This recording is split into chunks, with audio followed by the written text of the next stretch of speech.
നമുക്ക് വേണ്ടത് ഇപ്പൊ എന്താണ്, ഇതൊക്കെ എങ്ങനെ ഒന്ന് സോൾവ് ചെയ്ത് പോവാം എന്നുള്ളത്. അപ്പൊ അത് കുറച്ച് കാരണങ്ങളിലേക്ക്, കുറച്ച് സൊല്യൂഷൻ മെത്തേഡുകളിലേക്കൊക്കെ നമുക്കൊന്ന് പോയി നോക്കാം. അതിലൊന്ന് യൂസിങ് എഫക്റ്റീവ് കമ്മ്യൂണിക്കേഷൻ സ്ട്രാറ്റജീസ്. അപ്പൊ നമ്മൾ ഇന്നലെ വിശദമായിട്ട് ഒരുപാട് കമ്മ്യൂണിക്കേഷൻ സ്ട്രാറ്റജീസ് പഠിച്ചു അല്ലെ. ആക്റ്റീവ് ലിസണിങ്, എംപതി, അതേപോലെ ക്ലാരിഫിക്കേഷൻ എന്നൊക്കെ പറഞ്ഞ് നമ്മൾ ഒരുപാട് പഠിച്ചു.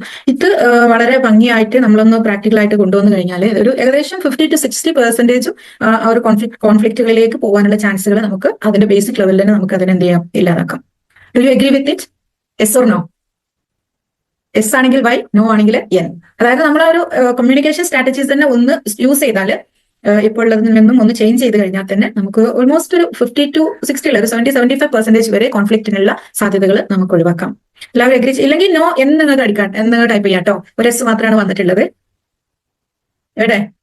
Okay, yes. ഓക്കെ, ഇനി വരട്ടെ. എല്ലാവരുടെ അടുത്തുനിന്ന് റിപ്ലൈ കിട്ടണം. Okay, yes. Okay, you are agreeing. Okay okay, എല്ലാവരും ഓക്കെ. ബാക്കിയുള്ളവർ എല്ലാവരും വരട്ടെ.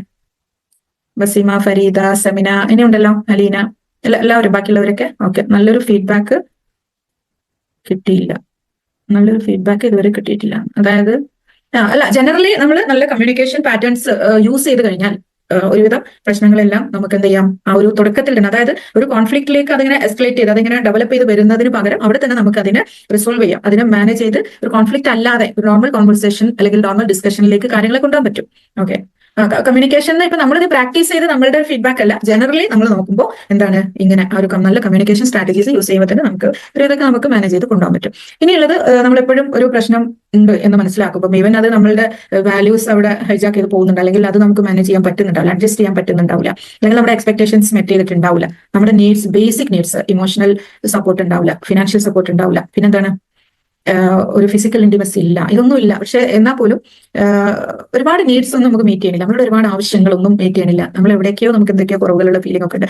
അവിടെ ആ പ്രോബ്ലം ഓറിയന്റഡ് ആയിട്ട് നമ്മൾ ചിന്തിക്കണം, ആ പ്രശ്നത്തെ കുറിച്ച് നമ്മൾ ചിന്തിക്കുന്നതിന് പകരം സൊല്യൂഷൻ ഫോക്കസ്ഡ്, ഇവിടെ എന്ത് ചെയ്യാൻ പറ്റും, ഇവിടെ എനിക്ക് അങ്ങോട്ടും ഇങ്ങോട്ടും പ്രശ്നങ്ങൾ ഇല്ലാതിരിക്കാൻ എന്തൊക്കെ ചെയ്യാൻ പറ്റും എന്ന് അതിലേക്ക് നമ്മളൊന്ന് ഫോക്കസ് ചെയ്തിട്ട് അങ്ങനെ ഒരു കൺസ്ട്രക്റ്റീവ് മാനറിൽ നമ്മൾ അതിനെ ഫോക്കസ് ചെയ്ത് കഴിഞ്ഞാൽ കുറച്ചും കൂടെ നല്ല രീതിയിൽ നമുക്ക് അതിനെ ഹാൻഡിൽ ചെയ്യാൻ പറ്റും. ഇവിടെ ഒരു ചോദ്യം ഉണ്ടാവും, നമ്മുടെ ഓപ്പോസിറ്റ് സൈഡിലുള്ള പേഴ്സൺ ആരാണെങ്കിലും അവരുടെ ഭാഗത്തുനിന്ന് യാതൊരു രീതിയിലുള്ള ഒരു സപ്പോർട്ടോ അല്ലെങ്കിൽ ഒന്നുമില്ല, അവർ ഹൈലി ഈ വീണ്ടും വീണ്ടും പ്രശ്നങ്ങൾ ഉണ്ടാക്കാൻ തന്നെ വരികയാണെങ്കിൽ എന്ത് ചെയ്യും എന്നുള്ളത് നമുക്ക് അടുത്ത സ്റ്റെപ്പിൽ അത് പറയാം. പിന്നെ ഡിസഗ്രിമെന്റ്സ് ഒക്കെ ഉണ്ടാകുമ്പോൾ അങ്ങോട്ടും ഇങ്ങോട്ടും ഡിസഗ്രിമെന്റ്സ് ഉണ്ടെങ്കിൽ നമ്മൾ എന്താണ്, സാധാരണ നോർമൽ പാറ്റേൺ എന്തായിരിക്കും, പെട്ടെന്ന് അങ്ങോട്ടേക്ക് നമ്മളൊന്നെങ്കിലും ഡിഫെൻസീവ് ആകും, അതല്ലെങ്കിൽ അതിന് നമുക്ക് എന്താണോ അതിനെതിരിൽ നമുക്കുള്ളത് പറയാനുള്ളത് ചാടി കയറി ഒച്ചപ്പാടും ബഹളവും അറിയാതെ വന്നു പോലെ.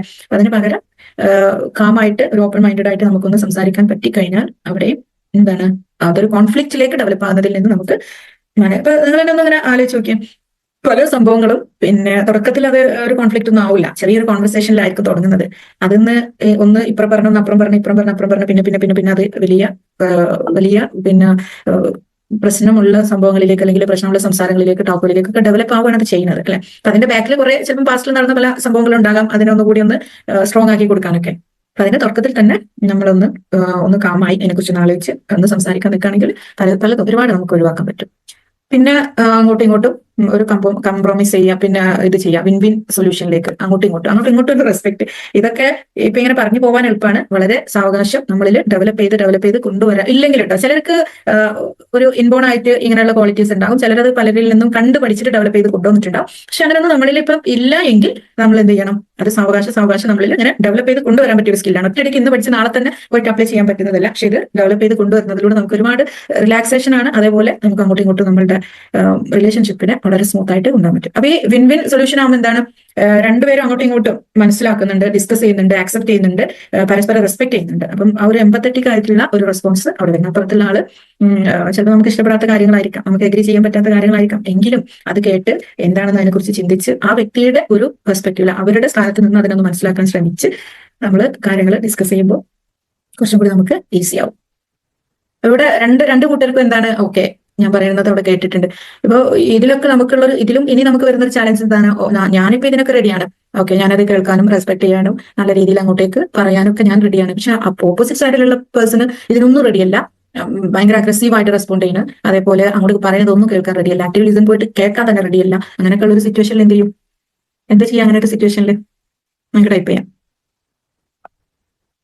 ഇവിടെ ഞാൻ ഇതെല്ലാം പ്രാക്ടീസ് ചെയ്യുന്നുണ്ട്, അതിന് വേണ്ടിയിട്ട് ശ്രമിക്കുന്നുണ്ട്. പക്ഷെ അപ്പുറത്തുനിന്ന് യാതൊരുവിധ സപ്പോർട്ടും ഇല്ല, അല്ലെങ്കിൽ ആ ഓപ്പോസിറ്റ് സൈഡിൽ നിന്ന് ആരാണെങ്കിലും ഓപ്പോസിറ്റ് സൈഡിൽ നിന്ന് ഇതൊന്നും കേൾക്കാനോ ഡിസ്കസ് ചെയ്യാനോ അങ്ങോട്ടും ഇങ്ങോട്ടും വാല്യൂസ് റെസ്പെക്ട് ചെയ്യാനോ ഒന്നും റെഡിയല്ല. എന്ത് ചെയ്യും?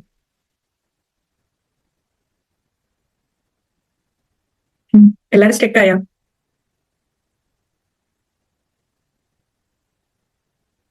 എന്തെങ്കിലും ഒരു റെസ്പോൺസ് പേഷ്യൻ? ഓക്കെ, അയ്യോ അടിപൊളി അടിപൊളി റിപ്ലൈ, മാഷാഅല്ലാ, ഐ അപ്രീസിയേറ്റ്. സെന്ന നമ്മൾ പേഷ്യന്റ് ആയിരിക്കുക, അപ്പൊ തന്നെ വീണ്ടും അങ്ങോട്ടേക്ക് ചാടി കളിച്ചിട്ട് ഒരു കാര്യമില്ല. നമ്മളൊന്ന് പേഷ്യൻസ് കൊണ്ടുവരിക, സാവകാശം അവര് മനസ്സിലാക്കും. അതല്ലെങ്കിൽ അതിന് എന്തെങ്കിലുമൊക്കെ ഒരു പോംവഴി അവിടെ ഉണ്ടാവും. ചില സമയത്തൊന്നും മിണ്ടാതിരിക്കുന്നതായിരിക്കാം നല്ലത്. പിന്നീട് ആ വ്യക്തിക്ക് അവരുടെ ഇമോഷണൽ ബ്രെയിനൊക്കെ ഒന്ന് ഡൗൺ ആകുമ്പോൾ അവരുടെ തിങ്കിങ് ബ്രെയിൻ വർക്ക് ചെയ്യാൻ തുടങ്ങും. അപ്പൊ അവർക്ക് ഒരുപക്ഷെ നല്ലൊരു ഡിസ്കഷനിലേക്കും നല്ലൊരു സൊല്യൂഷനിലേക്കും വരാൻ, നല്ലൊരു ഡിസിഷനിലേക്കൊക്കെ വരാനുള്ള ഒരു ചാൻസ് അവിടെ ഉണ്ട്. അപ്പൊ അതിന് പകരം ഞാനിവിടെ അങ്ങോട്ടേക്ക് എത്ര ശ്രമിച്ചിട്ടും അവിടെ ഒരു മാറ്റമില്ല, എന്നാ പിന്നെ ഞാൻ അവിടെ പറയേണ്ട അപ്പുറം രണ്ടെണ്ണം ഒന്നും കൂടെ മേലെ പറയട്ടെ എന്ന് കരുതി നമ്മൾ പറഞ്ഞു കഴിഞ്ഞാൽ പിന്നെ ആ ഒരു ചാൻസേ അവിടെ ഇല്ല. പിന്നെ ഒരു നോർമൽ കോൺവെർസേഷനുള്ള ചാൻസേ നമുക്ക് നഷ്ടപ്പെടും. അപ്പൊ ഇവിടെ നമ്മൾ ഒന്ന് പേഷ്യന്റ് ആയി ആ വ്യക്തിയെ നമ്മൾ മനസ്സിലാക്കി. ഓക്കെ, അവിടെ ഇപ്പൊ ഇതിങ്ങനെ മനസ്സിലാക്കാൻ ഒക്കെ ഒരുപാട് റിപ്ലൈകൾ വരുന്നുണ്ട്. ഓക്കെ, മാഷാഅല്ലാ. Accept such and work on relationship. അത് അവരുടെ ആ ഒരു പിന്നെ സിറ്റുവേഷൻ ആരാണെങ്കിലും, വെദർ ആരാണെങ്കിലും അവരുടെ ആ ഒരു സിറ്റുവേഷൻ നമ്മൾ അവരെ മനസ്സിലാക്കുക, അതിനെ ഉൾക്കൊള്ളുക, എന്നിട്ട് അതിൽ വർക്ക് ചെയ്യാനുള്ള ഒരു ടൈം കൊടുക്കുക. Understand and will later change. Okay, ലേറ്ററിൽ ചേഞ്ച് വരും, വെയിറ്റ് ചെയ്യുക. Okay, practise to focus on to our and avoid that part of the type of people. അങ്ങനെയുള്ള ആളുകളെ അവോയ്ഡ് ചെയ്യാം. നമുക്ക് ഒരു വളരെ ഡിസ്റ്റൻസിലുള്ള പീപ്പിൾ റിലേഷൻഷിപ്പ് ആണെങ്കിൽ നമുക്ക് അവരെ അവോയ്ഡ് ചെയ്യാൻ ഒഴിവാക്കാം. പക്ഷെ വെരി ക്ലോസ് റിലേഷനിലൊക്കെ ഉള്ളവരാണെന്നുണ്ടെങ്കിൽ അതേപോലെ തന്നെ നമുക്ക് ആ ഒരു പ്രോബ്ലം അല്ലെങ്കിൽ ആ ഒരു കോൺവെർസേഷൻ നമുക്ക് വളരെ അത്യാവശ്യമുള്ള ഒരു വിഷയത്തിലാണെന്നുണ്ടെങ്കിൽ നമുക്ക് ഒഴിവാക്കാൻ പറ്റില്ല അവരെ. അത് ഒഴിവാക്കാൻ പറ്റില്ല, പക്ഷെ നമുക്ക് വെയിറ്റ് ആൻഡ് സീ. ഇനി ഒന്നുകിൽ വെയിറ്റ് ചെയ്ത് നമുക്ക് നിൽക്കാം, അതല്ലെങ്കിൽ നമ്മൾ ഇവിടെ നല്ല രീതിയിൽ നെഗോഷിയേറ്റ് ചെയ്യാനും ഒരു മീഡിയേറ്റർ, നല്ലൊരു മീഡിയേറ്റർ സംസാരിക്കാനൊക്കെ പറ്റുന്ന ഒരാളുണ്ടെങ്കിൽ, അല്ലെങ്കിൽ മീഡിയേറ്റേഴ്സ് വന്ന് എല്ലാം കൊള്ളായിട്ട് പോകും ചിലപ്പോൾ. അപ്പൊ അങ്ങനെയുള്ളവരുടെ ഇപ്പോൾ വീട്ടിലിപ്പോൾ രണ്ട് മക്കൾ തമ്മിൽ പ്രശ്നമാണെങ്കിൽ മൂന്നാമത്തെ, ഇപ്പൊ നമ്മൾ സിബ്ലിംഗ്സ് ആണെങ്കിൽ രണ്ടാൾ തമ്മിൽ എന്തെങ്കിലും പ്രശ്നം ഉണ്ടെങ്കിൽ മൂന്നാമതൊരാൾ അത് അവരുടെ കൂട്ടത്തിൽ തന്നെ ഉണ്ടെങ്കിൽ അവരെ ഒരു മീഡിയേറ്റർ ആയിട്ട് എടുക്കാം. അതല്ലെങ്കിൽ നമ്മുടെ പാരന്റ്സിനെ, അല്ലെങ്കിൽ അങ്ങനെ അങ്ങോട്ടും ഇങ്ങോട്ടും ഹസ്ബൻഡ് വൈഫ് ആണെങ്കിൽ ചിലപ്പോൾ നമ്മുടെ കുട്ടികളോട് പറയാൻ പറ്റുന്ന കാര്യങ്ങളാണെങ്കിൽ അവരുമായിട്ട് ഡിസ്കസ് ചെയ്യാം, എന്തൊക്കെ ചെയ്യാൻ അങ്ങനെയൊക്കെ കുറച്ച് കാര്യങ്ങളുണ്ട് എന്നുള്ളത്. ഇത് നിങ്ങൾ നോട്ട് ചെയ്ത് വെക്കണം. ഇത് നമുക്ക് ശരിക്കും പറഞ്ഞ സത്യത്തിൽ നമ്മളുടെ ഒരു നോർമൽ ലൈഫിൽ അത്രയും നമുക്ക് പരിചയമില്ലാത്ത കുറച്ച് കാര്യങ്ങളാണ് ഇതൊക്കെ. അങ്ങോട്ടും ഇങ്ങോട്ടും ഒന്ന് ഡിസ്കസ് ചെയ്യാം, ഇങ്ങനെ ഒരു പ്രശ്നമുണ്ട്, എന്തൊക്കെ ചെയ്യാൻ പറ്റുക എന്നുള്ളതൊന്നും. അതിന് പകരം സാധാരണ എന്താ ഉണ്ടാവുക, മറ്റേ വ്യക്തിയുടെ ഇനി പറയുകയാണെങ്കിൽ തന്നെ മറ്റേ വ്യക്തിയുടെ ബ്ലെയിം, ആ ഒരു ബ്ലെയിം ഫ്രെയിമിലാണ് പൊതുവേ ആളുകൾ ഉണ്ടാവുക. എപ്പോഴും മറ്റേ വ്യക്തിയെ ബ്ലെയിം ചെയ്യുന്നു, സ്വന്തത്തെ എപ്പോഴും വാലിഡേറ്റ് ചെയ്യും. സോ ഞാൻ എന്റെ ഭാഗത്തുള്ള ന്യായങ്ങൾ പറയുന്നു, എന്റെ വിഷമങ്ങൾ പറയുന്നു, ഫീലിങ്സ് പറയുന്നു, അപ്പുറത്തുള്ള ആളെ ബ്ലെയിം ചെയ്യുന്നു. അപ്പൊ അതിന് പകരം ഇനി അതിൽ തന്നെ നമുക്ക് ഒരു മീഡിയേഷനും മറ്റൊരു മീഡിയേറ്ററെ കൊണ്ടുവരാം, അല്ലെങ്കിൽ നമുക്ക് തന്നെ ആ ഒരു രീതിയിൽ. അപ്പോൾ ആക്റ്റീവ് ലിസണിങ്, പിന്നെ ഇഷ്യൂ എന്താണ് അവിടെ ഉള്ള ഒരു ഇഷ്യൂ എന്നുള്ളത് ക്ലാരിഫൈ ചെയ്യാം. ചിലപ്പോൾ അതുപോലെ നിൽച്ചിട്ടുണ്ടാവില്ല, എന്തിനാണ് ഇവിടെ പ്രശ്നം ഉണ്ടാക്കുന്നത് വരെ അറിയണ്ടാവില്ല. ചിലപ്പോൾ പാരന്റ്സും മക്കളൊക്കെ ആണെന്നുണ്ടെങ്കിലും അവിടെ എന്താണ് ടോപ്പിക് എന്നുള്ളത് വെച്ചിട്ടുണ്ടാവില്ല, അങ്ങോട്ടും ഇങ്ങോട്ടും എപ്പോഴും ഒച്ചപ്പാടും ബഹളവും കാര്യങ്ങളും ആയിരിക്കും. അതേപോലെ ഓപ്ഷൻസ് ഉണ്ടാവും പലപ്പോഴും, ഒരുപാട് ഓപ്ഷൻസ്. ആ ഒരു ഓപ്ഷൻസ് ഓക്കെ നമ്മൾ ഇങ്ങനെ ഇപ്പം ഇങ്ങനെ നമ്മൾ തമ്മിലിപ്പോൾ ഒരു ഒന്നുകിൽ മിസ്അണ്ടർസ്റ്റാൻഡിങ് അല്ലെങ്കിൽ ഇപ്പോൾ ഒരു അഭിപ്രായ വ്യത്യാസം വന്നിട്ടുണ്ട്, നമുക്ക് എന്തൊക്കെ ഓപ്ഷൻസ് ആണുള്ളത്. അപ്പൊ ഓപ്പോസിറ്റുള്ള ആര് പറയുന്നത് അവരെന്താണ് ഒരു ഓപ്ഷൻ തരും, അത് നീ അങ്ങനെ അനുസരിക്കുന്നുള്ള ആ ഒരു ഡോമിനേറ്റിംഗ് ഇതിൽ വരികയാണെന്നുണ്ടെങ്കിൽ നമുക്ക് അസർട്ടീവായിട്ട് കമ്മ്യൂണിക്കേറ്റ് ചെയ്യാം. ഓക്കെ, നിങ്ങളുടെ ഭാഗത്ത് നിന്ന് ചിന്തിക്കുമ്പോൾ അത് ശരിയാണ്, നിന്റെ ഭാഗത്ത് നിന്ന് ചിന്തിക്കുമ്പോൾ അത് ശരിയാണ്, പക്ഷെ എനിക്കതിൽ ഇങ്ങനെയുള്ള ഫീലിങ്സ് ഉണ്ട്, അപ്പൊ അതിനെക്കുറിച്ച് എന്താണ് നിങ്ങളുടെ അഭിപ്രായം. അപ്പൊ അവിടെ കുറച്ചൊക്കെ മാനേജ് ചെയ്യാൻ പറ്റുന്ന അല്ലെങ്കിൽ ഉള്ള ഒരു പേഴ്സൺ ആണ് അപ്പുറത്തുന്നുണ്ടെങ്കിൽ അതിനെക്കുറിച്ചൊന്ന് കേൾക്കും. അതല്ലാത്തവരാണ്, അവർക്ക് തീരെയും പ്രോബ്ലം സോൾവിങ് കപ്പാസിറ്റി ഇല്ലാത്ത ഒരാളാണ്, എങ്ങനെയെങ്കിലൊക്കെ എല്ലാത്തിനും വേഗം രക്ഷപ്പെട്ടു പോകുന്ന ആളാണെന്നുണ്ടെങ്കിലോ അതൊന്നും എനിക്കറിയണ്ട, എനിക്ക് എന്റെ കാര്യം അറിഞ്ഞാൽ മതി എന്നുള്ള രീതിയിൽ അവർ പോകും. അപ്പൊ വീണ്ടും നമുക്ക് വെയിറ്റ് ചെയ്യാം, അല്ലെങ്കിൽ എന്തായാലും അവിടെ അതിനൊരു സൊല്യൂഷൻ കാണേണ്ട വിഷയമാണ്. നമുക്ക് അവിടെ മറ്റു ഓപ്ഷൻസ് ഒന്നും ഇല്ലാന്നുണ്ടെങ്കിൽ അവിടെ വീണ്ടും നമ്മൾ നോക്കുക, ഇതിൽ ഇനി ഒരു തേർഡ് പാർട്ടിനെ കൊണ്ടുവരണോ, എന്നിട്ട് അല്ലെങ്കിൽ ഇനിയും ഞാനിപ്പോ ഉപയോഗിച്ചിട്ടുള്ള ടെക്നിക്സ് എന്തൊക്കെയാണ്, ഇനിയും എനിക്ക് എന്തൊക്കെ ടെക്നിക്സ് യൂസ് ചെയ്യാം എന്നുള്ളത് നമുക്ക് ചിന്തിക്കാൻ പറ്റും. അപ്പൊ ചിലപ്പോൾ തോന്നുന്നു ഇത്ര കിടങ്ങാറാവണം, നമുക്ക് നല്ലൊരു റിസൾട്ട് കൊണ്ടുവരാൻ വേണ്ടിയിട്ട് നമുക്ക് കുറച്ച് കിടങ്ങാറാവാം. അതല്ലെങ്കിൽ ആ പ്രോബ്ലത്തിലൂടെ അങ്ങനെ അങ്ങോട്ടും ഇങ്ങോട്ടും പറഞ്ഞിട്ട് മുന്നോട്ട് പോകാം. പിന്നെ നെഗോഷിയേഷനിൽ വരുന്നത് എപ്പോഴും ആ ഒരു പ്രോബ്ലത്തെ ഡിഫൈൻ ചെയ്യുക, ഓപ്പൺ ആയിട്ട് അങ്ങോട്ടും ഇങ്ങോട്ടും കമ്മ്യൂണിക്കേറ്റ് ചെയ്ത് പറഞ്ഞ പോലെ തന്നെ, എന്നിട്ട് സൊല്യൂഷൻസ് പ്രൊപ്പോസ് ചെയ്യുക, അതിലൊരു അഗ്രിമെന്റ് കൊണ്ടുവരിക.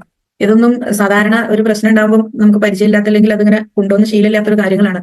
ഒറ്റയടിക്ക് അങ്ങോട്ട് പറയുന്നു ഇങ്ങോട്ട് പറയുന്നു, എന്റെ കൺസേൺസ് മാത്രമായിരിക്കും എന്റെ മനസ്സിലുണ്ടാവുക സാധാരണ, അല്ലെ. ഒരു എന്തെങ്കിലും ഒരു പ്രശ്നം ഉണ്ടാവുകയാണെന്നുണ്ടെങ്കിൽ എനി ചാലഞ്ചസ് എന്റെ ഭാഗത്ത് എന്റെ മനസ്സിലുണ്ടാവുക, എന്റെ കൺസേൺസ്, എന്റെ നീഡ്സ്, അത് മാത്രമേ ഉണ്ടാവുക. എന്നാൽ ഓപ്പോസിറ്റുള്ള ആളുടെ അവർക്ക് അവരുടെ കൺസേൺസ് തന്നെ ഉണ്ടാവുക. രണ്ടു കൂട്ടരും അങ്ങോട്ടും ഇങ്ങോട്ടും ബ്ലെയിം ഫ്രെയിമിലുണ്ടാവും. ഈ ബ്ലെയിം ഫ്രെയിം നിന്ന് രക്ഷപ്പെടാത്തിടത്തോളം കാലം നമുക്കൊരു രക്ഷയില്ല, ഒരു സമാധാനം കിട്ടൂല. ആ ബ്ലെയിം ഫ്രെയിം എന്ന് പറഞ്ഞു കഴിഞ്ഞാൽ റെസ്പോൺസിബിലിറ്റീസ് ഞാൻ ഏറ്റെടുക്കാതെ മറ്റുള്ളവരെ എല്ലാത്തിനും എന്തിനും തെറ്റുകളുണ്ടാവും, കുറ്റങ്ങളുണ്ടാവും, പക്ഷെ എന്നാലും മറ്റുള്ളവരെ ബ്ലെയിം ചെയ്ത് നമ്മൾ സ്വയം സേഫ് സോണിലേക്ക്, അല്ലെങ്കിൽ മറ്റുള്ളവരെ ബ്ലെയിം ചെയ്ത് അവരിൽ മാറ്റങ്ങൾ ഉണ്ടായി കഴിഞ്ഞാലാണ് എന്റെ പ്രശ്നങ്ങൾ തീരെ എനിക്ക് സമാധാനം കിട്ടുക എന്ന് പറഞ്ഞുള്ള ആ ഒരു ബ്ലെയിം ഫ്രെയിമിൽ നമ്മൾ നിൽക്കുന്നിടത്തോളം നമുക്ക് എന്തുണ്ടാവില്ല, അതിനൊരു ഓവർകം ചെയ്ത് വരാൻ പറ്റില്ല. നമുക്ക് അവിടെ ഒരു സൊല്യൂഷനിലേക്ക് നമ്മുടെ മൈൻഡ് പോകില്ല, അവിടെ നമ്മൾ ലോക്ക് ആയി പോകും. ബ്ലെയിം ഫ്രെയിമിൽ നമ്മൾ ലോക്ക് ആയിട്ട് പോകും. അപ്പൊ ഇതാണ് കുറച്ച് സ്ട്രാറ്റജീസ്. ഇനി അടുത്തത് എക്സ്പെക്ടേഷൻ മീറ്റ് ചെയ്യുന്നത്, അതേപോലെ ചാലഞ്ചിങ് പാറ്റേൺസ്, അത് നല്ല ഇമ്പോർട്ടന്റ് ആണ്. അതായത് ചാലഞ്ചിങ് പാറ്റേൺസ് ഐഡന്റിഫൈ ചെയ്യാതിലേക്ക് നമുക്ക് പോവാം. അതിന് മുമ്പായിട്ട് ചെറിയൊരു എക്സസൈസ് ചെയ്യാം. നിങ്ങൾക്ക് ഡൗട്ടുകൾ ഉണ്ടെങ്കിൽ ചോദിക്കാം. ഇനി നെക്സ്റ്റ് പാറ്റേൺസിലേക്ക് പോകുന്നതിന് മുമ്പ് എക്സ്പെക്ടേഷൻസ് എങ്ങനെ മാനേജ് ചെയ്യാം എന്നുള്ളത്, ആൻഡ് അവോയ്ഡിങ് റിലേഷൻഷിപ്പ് പിറ്റ്ഫോൾസ്. എപ്പോഴും എക്സ്പെക്ടേഷൻസ് എങ്ങനെയാണ് ഭയങ്കര ഒരു വില്ലനായിട്ട് മാറുക റിലേഷൻഷിപ്പിലെ.